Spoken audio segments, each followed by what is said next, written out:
bonsoir à vous qui nous ouvrez vos portes au terme d'une journée où le souffle de notre nation semble suspendu, entre l'espoir d'une paix retrouvée et l'ombre des convoitises étrangères.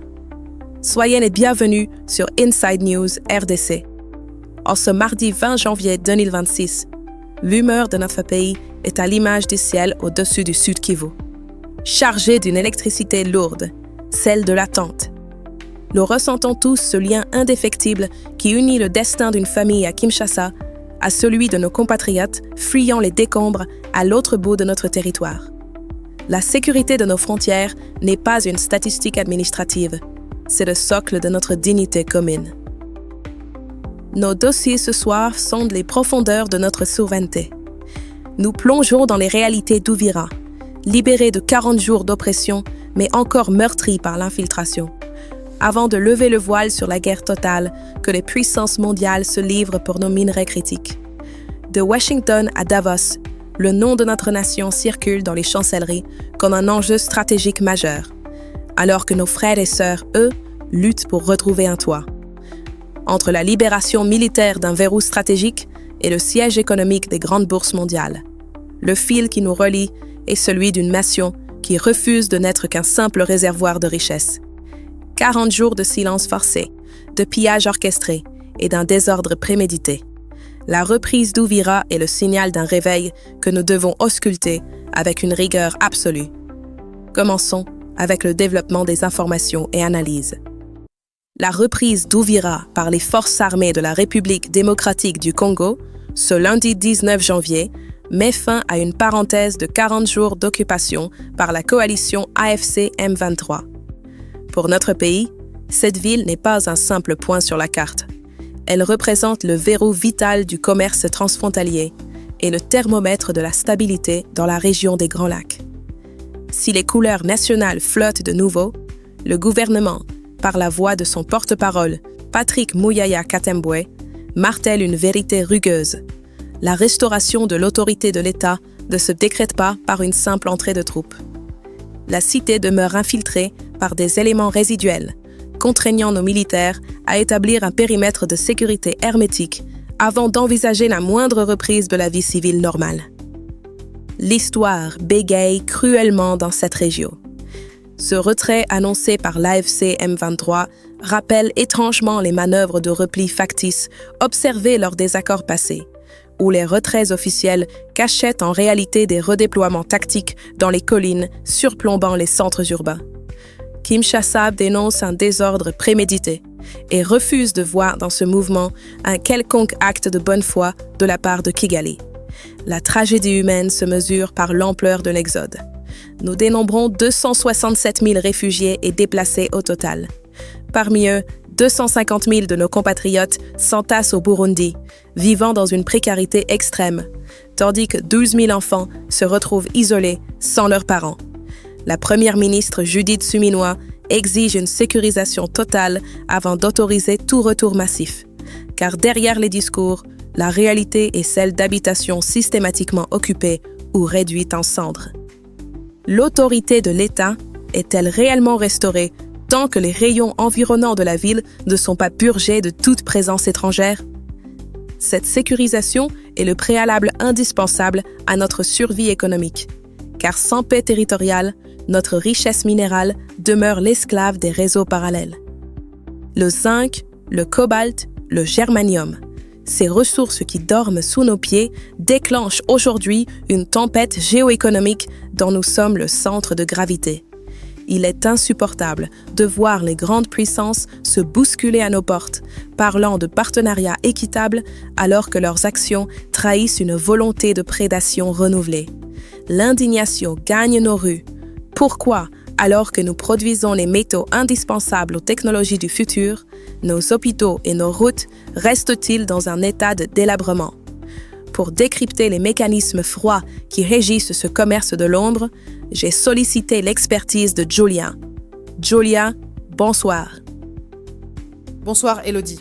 Pour appréhender ce dossier, il est impératif d'extraire l'analyse de la sphère émotionnelle afin d'observer les flux macroéconomiques avec une précision chirurgicale.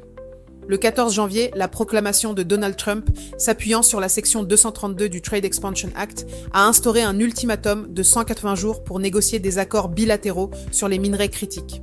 Techniquement, Washington cherche à briser une dépendance de 100% sur 12 minerais essentiels dont la RDC est le fournisseur pivot. Parallèlement, le G7 propose des prix planchers coordonnés. Il ne s'agit plus de libre marché, mais d'un commerce managé visant à marginaliser l'influence chinoise, laquelle absorbe actuellement 70% de nos exportations.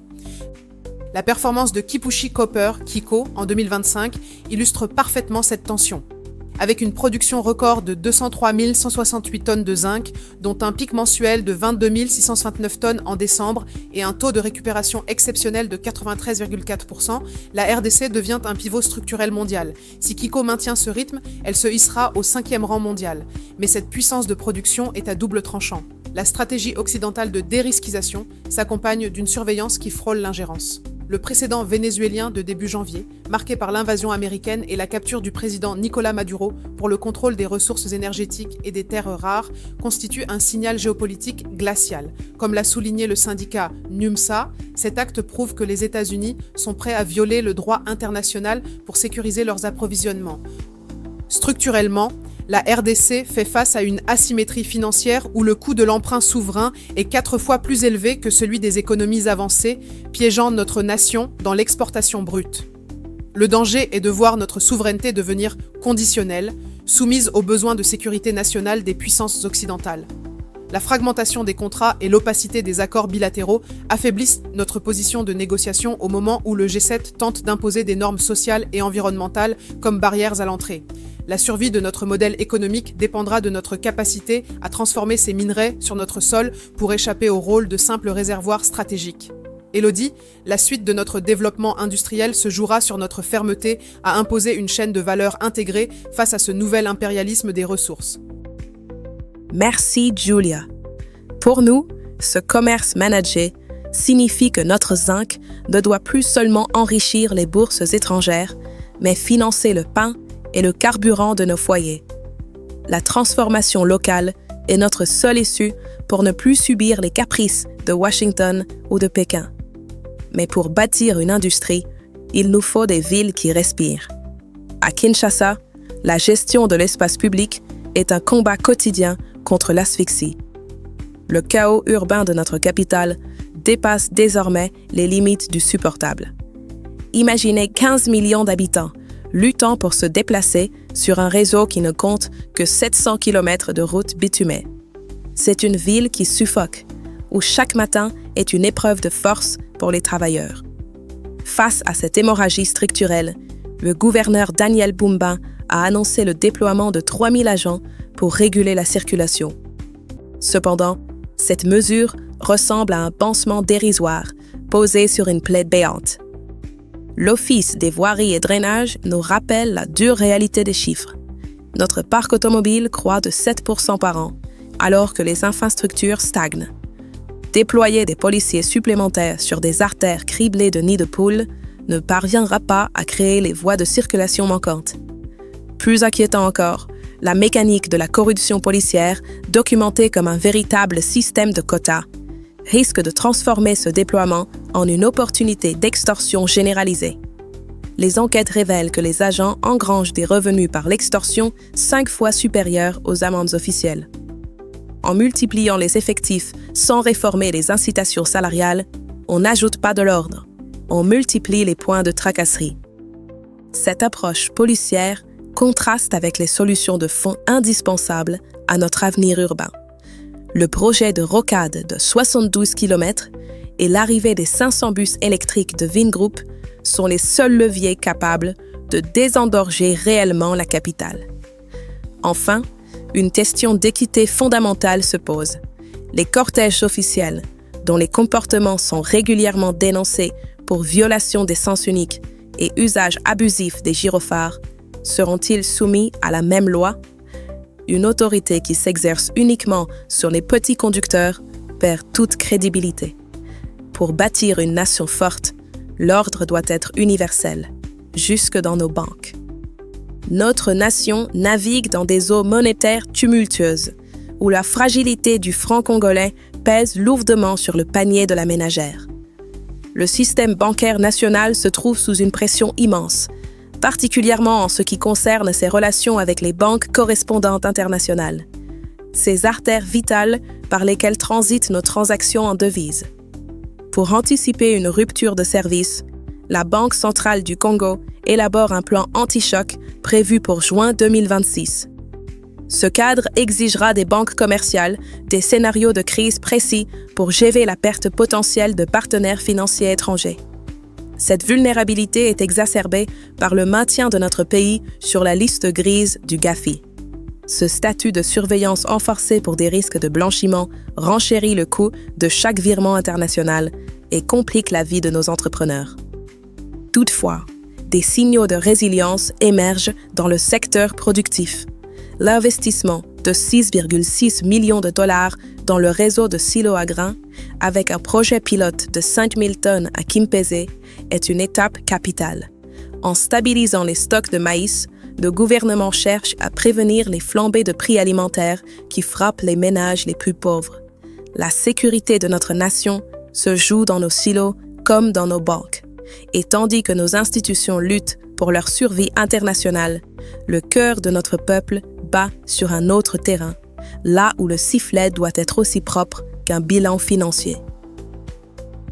La progression des léopards au classement FIFA, grimpant de la 56e à la 48e place mondiale, apporte une lueur de fierté à notre peuple. Sous l'impulsion de Sébastien Desabre, notre sélection nationale retrouve une crédibilité technique qui nous place désormais au 9e rang africain. Cependant, cette ascension sportive est assombrie par les polémiques entourant l'arbitrage. La finale de la CAN a vu notre compatriote Jean-Jacques Ndala au centre d'une controverse au Maroc, certains officiels locaux allant jusqu'à exiger son arrestation pour sa prestation lors du sacre du Sénégal. Au-delà du chauvinisme, cela pose la question de la protection de nos experts à l'international. Le sifflet congolais a-t-il réellement retrouvé sa crédibilité ou demeure-t-il la cible facile de tensions politiques déguisées en critiques sportives? Le sport est un miroir de notre rayonnement, mais il exige une diplomatie athlétique vigoureuse pour protéger nos talents contre l'arbitraire.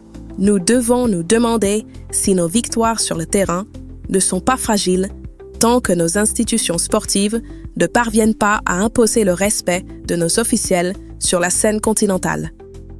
Sur le front de la justice et de la politique interne, l'atmosphère est lourde après les arrestations d'Emmanuel Ramazani Shadari, Aubin Minakou et Seth Kikuni. Si la sûreté de l'État demeure une priorité absolue, l'analyste Berki Local souligne une défaillance flagrante dans la coordination de la communication gouvernementale. Le pays semble orphelin d'une voix cohérente. Tout le monde communique pour le président, mais personne ne coordonne les messages, créant un vide que l'opposition s'empresse d'occuper. Parallèlement, le conflit à l'inspection générale de la territoriale, marqué par ce que Berki qualifie de gangstérisme de la part d'Alidor Beyamulumba, révèle des failles profondes dans la gestion de nos institutions de sécurité. Le débat sur le dialogue national s'intensifie, mais la population, échaudée par des décennies de dialogue aboutissant uniquement à des partages de pouvoir entre élites, reste sceptique. La question demeure. Comment restaurer la confiance des citoyens dans la communication officielle et perçue comme un brouhaha désordonné? La justice doit être le socle de la paix, non un instrument de tension ou un théâtre d'influence partisane. Chaque information brève que nous vous présentons maintenant est un signal de l'état de santé de nos provinces, des pulsations qui révèlent les forces et les failles de notre administration territoriale. Dans le Haut-Katanga, une opération sécuritaire musclée sous le patronage du gouverneur ad intérim Martin Kazembe Choula a permis le démantèlement de cachettes appartenant à des réseaux criminels sur l'axe Likasi-Lubumbashi. Sous la direction du général Blaise Kilimbalimba, la police nationale a identifié ces repères spécialisés dans le vol de minerais et de carburant. Ces dispositifs renforcés visent à sécuriser les artères vitales de notre économie minière, adressant une mise en garde sévère à ceux qui sabotent la richesse nationale au détriment de la sécurité des usagers. Sur les eaux du lac Édouard, le cri d'alarme de la FECOPEL résonne contre l'injustice d'une loi sur la pêche datant de 1937. Ce cadre législatif colonial est incapable de protéger nos pêcheurs face aux incursions ougandaises. Tandis que nos compatriotes subissent des arrestations et des condamnations sévères de l'autre côté de la frontière, les pêcheurs étrangers exploitent nos eaux impunément à cause d'un vide juridique congolais. L'urgence d'une nouvelle loi n'est plus seulement une question environnementale, c'est un impératif de souveraineté alimentaire face à des voisins agressifs. À Beni, la solidarité s'exprime par le basket caritatif pour soutenir les veuves de nos vaillants militaires tombés au front face au M23. Cette initiative de la coordination des clubs des vétérans rappelle que derrière chaque soldat, il y a une famille que la nation ne doit pas oublier. Parallèlement, la société civile du Rwenzori maintient la pression pour la réhabilitation des routes agricoles, indispensables pour évacuer les récoltes de cacao et de produits vivriers. La victoire contre l'insécurité passe inévitablement par le désenclavement de nos paysans qui mûrissent le pays dans des conditions héroïques. Ce soir, notre journal a dessiné les contours d'une nation qui se bat sur tous les fronts pour affirmer son existence. De la libération d'Ouvira, qui nous impose une vigilance accrue face aux infiltrations, à la bataille géoéconomique mondiale où notre zinc et notre cobalt nous placent au centre des stratégies du G7 et de Washington, les enjeux sont immenses. Nous avons vu que la gestion de Kinshasa exige plus que des policiers au carrefour. Elle nécessite une réforme de l'éthique de nos agents et une accélération de nos infrastructures. Enfin, la résilience de notre système bancaire et l'investissement dans nos silos à grains montrent que le chemin vers l'émergence est pavé de réformes structurelles ardues, mais vitales pour notre avenir commun. La pensée du jour nous invite à réfléchir sur notre propre héritage. La terre ne nous appartient pas, c'est nous qui appartenons à la terre. Dans le contexte de nos richesses minières, cette sagesse nous rappelle que nos ressources ne sont pas une fin en soi, mais un dépôt sacré. Elles doivent servir à bâtir un avenir pour nos enfants, car travailler nos minerais chez nous, c'est respecter cette terre qui nous définit. Pour approfondir ces analyses, je vous invite à visionner nos émissions sur la chaîne YouTube Inside News Review, notamment nos dossiers sur le système bancaire en RDC et l'agression rwandaise, pillage organisé. Que la paix du Très-Haut repose sur notre nation, qu'il protège nos militaires au front et qu'il accompagne chaque citoyen dans son labeur quotidien. C'était Elodie pour Inside News RDC. À demain pour la suite de notre histoire commune.